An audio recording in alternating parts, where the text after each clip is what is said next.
Work and learn. Meet Light Meet Max. සක්‍රිය කර ගැනීමට MySLT app එකට log වෙන්න. Work and learn. Meet Light Meet Max. සක්‍රිය කර ගැනීමට MySLT app එකට log වෙන්න. Signal Deep Clean. ලොව අංක එකේ Tynex කෙඳිවලින් නිපදවා ඇත.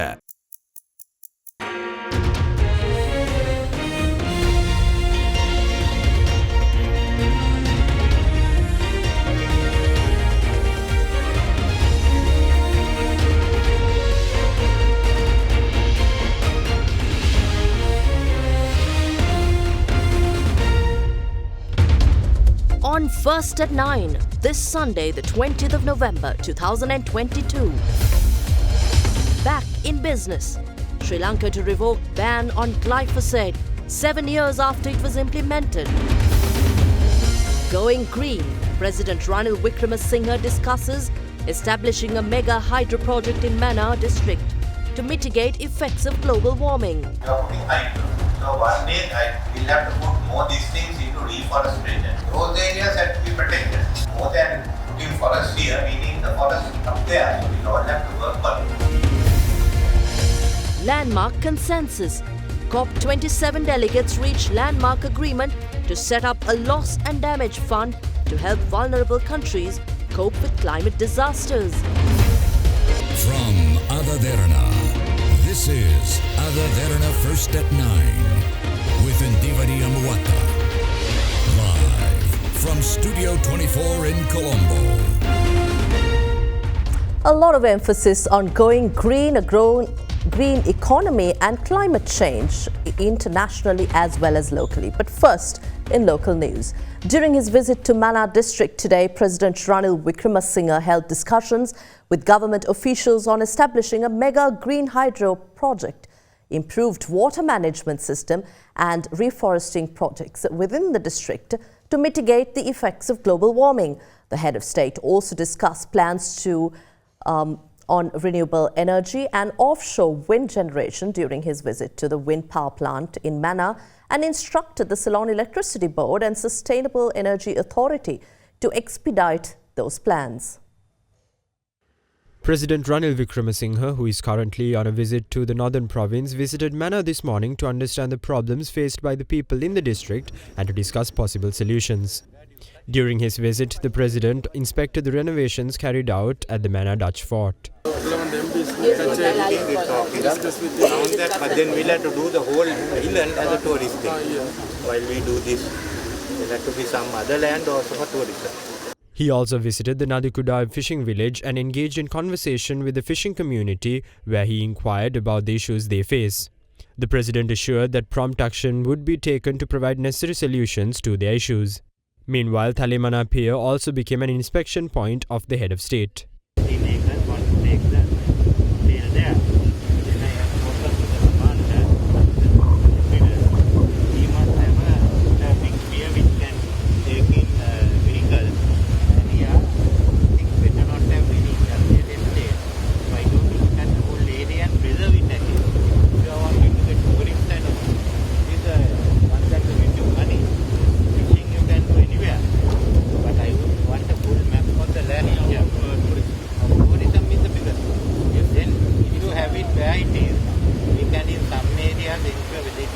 President Ranil Wickremesinghe then inspected the Thambapavani wind power plant in Mannar and met officials of the Ceylon Electricity Board and the Sustainable Energy Authority. Seawater from Mullatewa that day, bring it near Kilinochi and pump it down to a Domantai, making water available to the whole of one way through drip irrigation for cultivation. Immediately you turn this around. So these all these sectors can be combined. So the Energy Council can have the policy. You are putting hydro. So one day we'll have to put more these things into reforestation. We'll sit down there. Those areas have to be protected. More than putting forest here, we need the forest up there. So we'll all have to work on it. And down the line, we'll have to look at how to save water on those two rivers. Otherwise, we're going to be serious now. Irrigation canals can be mini hydro. Now we want to do a lot of these small tanks in Monarada. Some of them may be able to identify the ones that are good for mini hydro. We'll do those first. We have a second nuclear plant here. They have got one there. You can by 2035 sell more power and save our renewables for our green hydro. You want to have, otherwise we can fund the Monato University and Peradeniya, one or two universities to be the center for research on emerging technology, different types that come, the renewables that are going to come and video adapt, so we talk about it and decide where it should be and we give funds let them do it for us. Now, a landmark deal earlier today, delegates from nearly 200 countries at the COP27 Climate Summit in Egypt agreed to set up a loss and damage fund meant to help vulnerable countries cope with climate disasters. The complete COP27 agreement, of which the fund is a part, also reaffirmed the goal of keeping global warming to 1.5 degrees Celsius above pre-industrial levels, a key demand from a number of countries. But while the agreement represents a breakthrough in what has been a contentious negotiation process, it did not strengthen language around cutting planet warming greenhouse gas emissions. The final text of the agreement also made no mention of phasing out fossil fuels, including oil and gas. The final agreement marks the first time countries and groups, including long-time holdouts like the United States and the European Union, have agreed to establish a fund for nations vulnerable to climate disasters made worse by pollution disappropriately produced by wealthy and industrialized nations. Negotiators and non-governmental organizations observing the talks praised the establishment of the fund as a significant achievement after developing nations and small island nations banded together to amplify pressure. The fund will focus on what can be done to support lost and damaged resources, but it does not include liability or compensation provisions. The US and other developed nations have long sought to avoid such provisions that could open them up to legal liability and lawsuits from other countries. Details on how the fund would operate remain murky. The text leaves a lot of questions on when it will be finalized and become operational and how exactly it would be funded. Addressing another key issue, the summit delegates affirmed the goal of keeping global warming at 1.5 degrees Celsius. However, climate experts expressed dismay about a lack of mention of fossil fuels or the need to phase them down to keep global temperatures from rising. Well, Minister of Industries Dr. Ramesh Pathirana says it is important to bridge gaps between the knowledge offered by schools and universities and the skills essential for employment. Addressing the convocation of the Institute of Supply and Materials Management, the minister said he is confident that Sri Lanka will become a developed nation due to the knowledge impact on Sri Lankan students from the Fourth Industrial Revolution.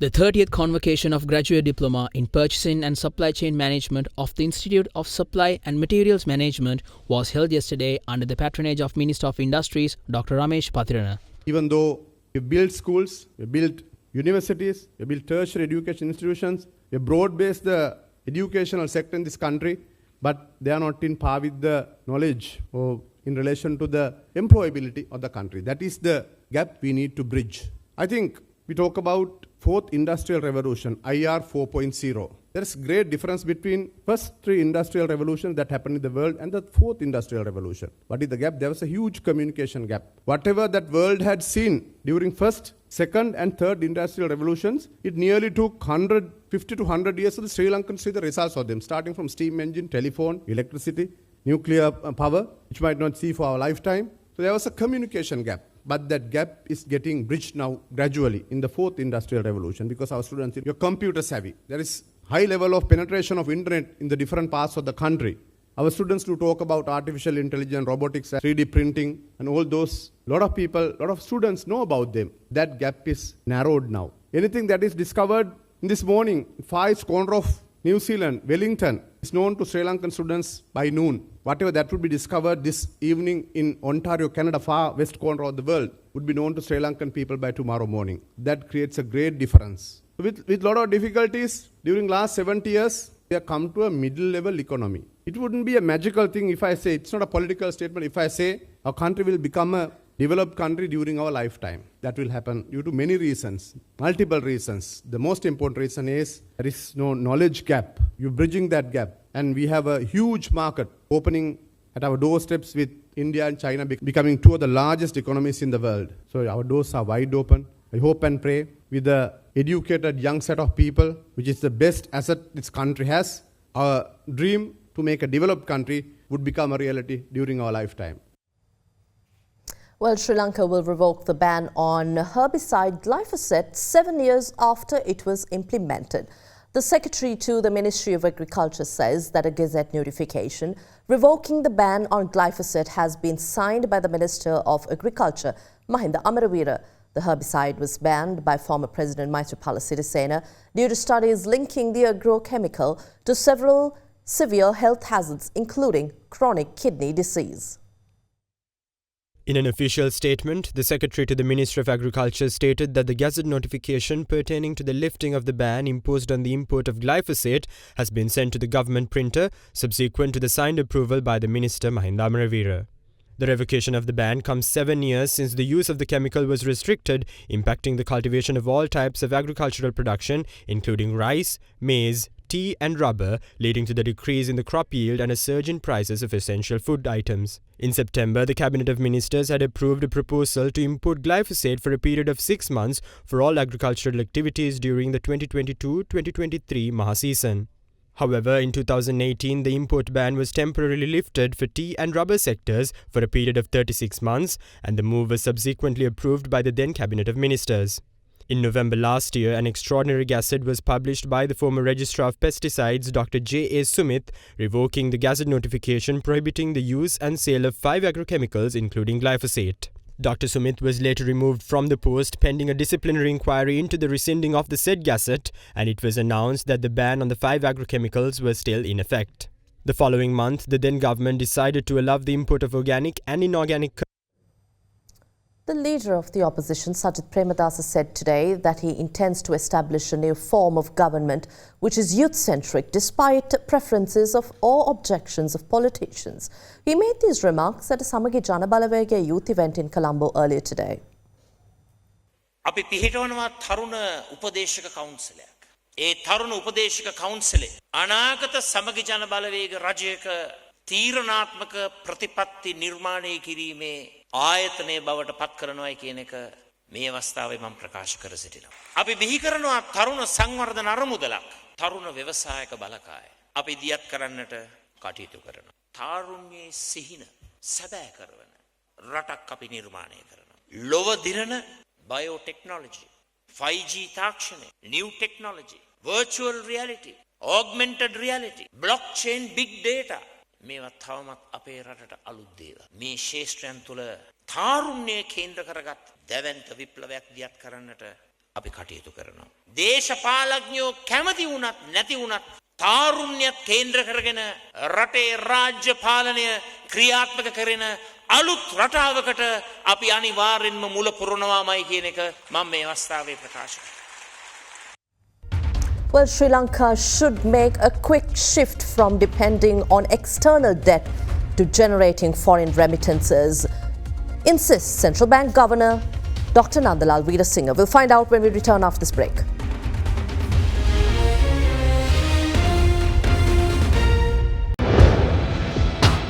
Big 3.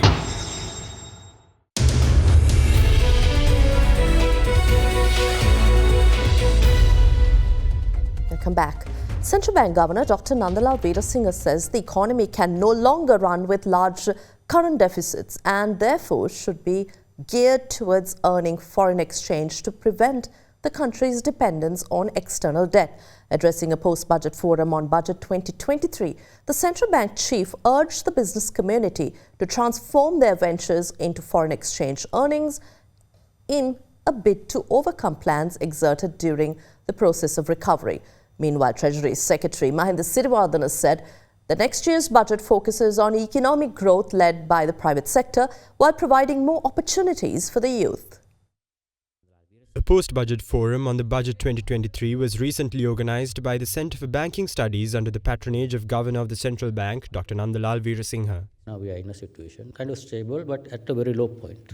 But now what we can do going forward? As a result of the guidance we have given to the market, we have been able to stabilize the exchange rate which was going like a kite without the control. We have been able to manage that situation. Now we see inflation, in our view, has already peaked. Last month. It's a downward trend. It's the first important and positive result we see as a result of the package that we introduced together with the government.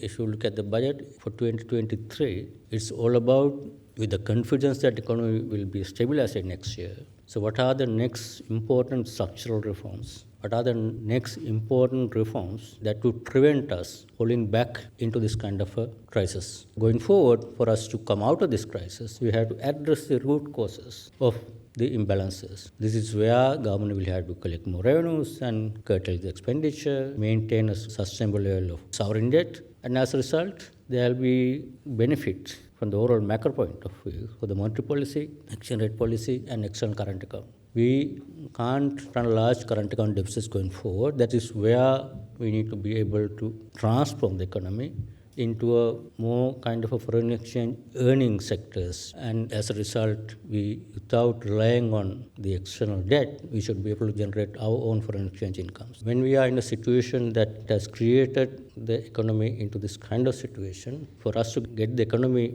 fixed and come to have an economy which can sustain without going back to the same cycle cannot be done overnight. It has to be a painful process. And in the process, the pain obviously going through all sectors of the economy. Only sector that can survive, as I always say, is the foreign exchange earning sectors. So this is the incentive for all the industries sectors to focus on turning into businesses and try to be more competitive, try to at least save foreign exchange in terms of making operations more productive, and also try to cater for the foreign markets and earn foreign exchange. That's where the future. We have emphasized in this budget to strengthen tax administration, because tax administration is very important if you are to basically get the expected revenue. So we hope the measures that we have put forward in this budget, particularly the establishment of the Presidential Commission on Taxation, will be very useful. And the idea of the government is to get some recommendations on the setting up of a revenue authority that would basically oversee the operations of these three revenue institutions in the country: Inland Revenue Department, Excise Department, and the Customs. And at the same time, the state-owned enterprises.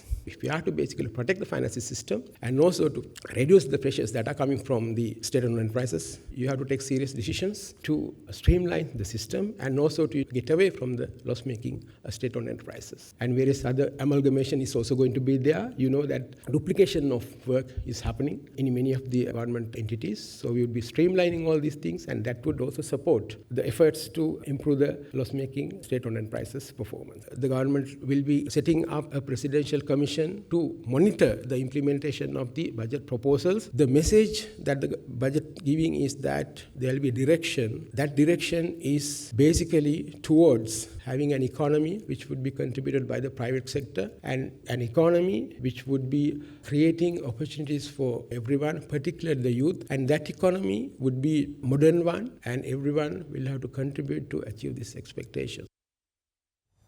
Well, Germany's foreign ministry plans to tighten rules for companies deeply exposed to China, making them disclose more information and possibly conduct stress tests for geopolitical risks. A confidential draft document seen by Reuters revealed the proposed measures are part of a new business strategy towards China being drawn up by Chancellor Olaf government as it seeks to reduce its dependency on Asia's economic superpower.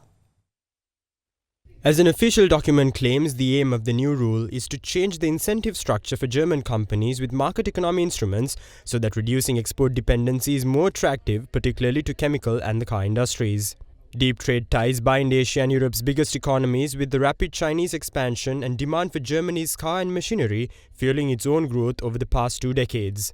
China became Germany's single biggest trade partner in 2016. However, the relationship has come under close scrutiny since Russia's invasion of Ukraine in February, which led to the end of a decade-long energy relationship with Moscow and caused numerous companies to ditch their local businesses. Among the steps outlined in the 65-page paper, some of which have already been reported, is a tightening of rules for firms active in China to ensure geopolitical risks are accounted for.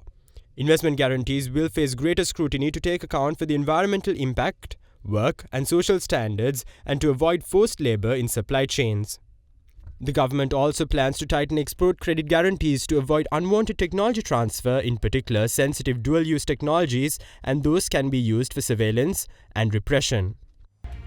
An absolutely spectacular opening ceremony. Well, that's all on the news for tonight, but be sure to log on to our socials and follow us on our SMS updates to be updated. That's it for tonight. Good night. For news and information you can trust 24 hours a day, visit AdaDerana.lk.